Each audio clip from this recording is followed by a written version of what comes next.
what does holistic health mean to you, and how does it influence overall well-being and longevity? And first, I'm going to ask Dr. Annika for a contribution. Yeah, thank you very much. Yes, this is a very important subject because when I've been working in the healthcare, it might be interesting to know that when I went to med school in the 80s, it was believed that the physical and mental health were two different systems. They were not connected. So when you talked with someone in the mental department, they didn't see the body. And when you talk to someone in the physical departments, they didn't see the mental part.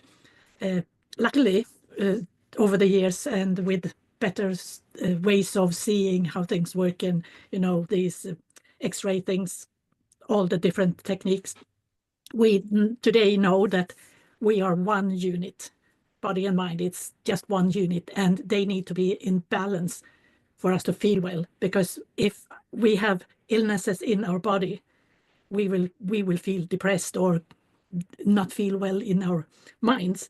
And if we have mental problems of any kind, we will not take care of our bodies, and our bodies will degrade. So we will get sick.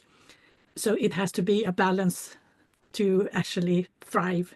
And if we want to live long with the longevity thing, then we actually need to take good care of us all the time, because the better we live, the healthier we live in our life, the chances that we live longer is higher. Well, thank you very much, Dr. Annika. Yeah, all about balance. It's about balance in this, yes, absolutely. Of our life.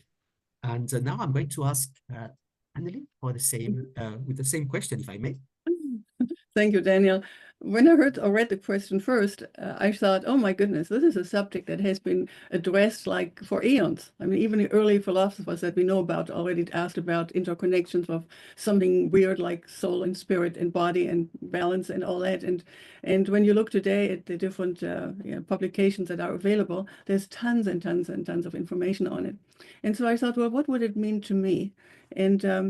And that's really all I can share, because we could, expand on the subject like endlessly, or we could go down a rabbit hole and then we get all depressed. So what I was thinking is sharing with you what insight I had recently. I was part of a book project, and it's called 22 authors, and it was called The Book of Hard Knocks. And we were encouraged after our chapter to summarize what was important to us in our life, what was the most key message that we can share about balance, about longevity, about success, etc. And I came up with an abbreviation that I called TLC.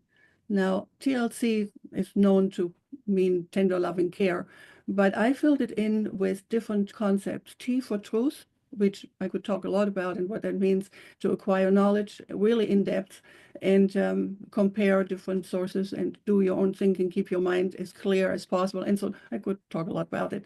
Then the L is for love, and love is for the world, love for our God, for ourselves, for our families, etc. And that is such an expansive subject, love, that we all know that there's no way we can even address it in probably 100 years.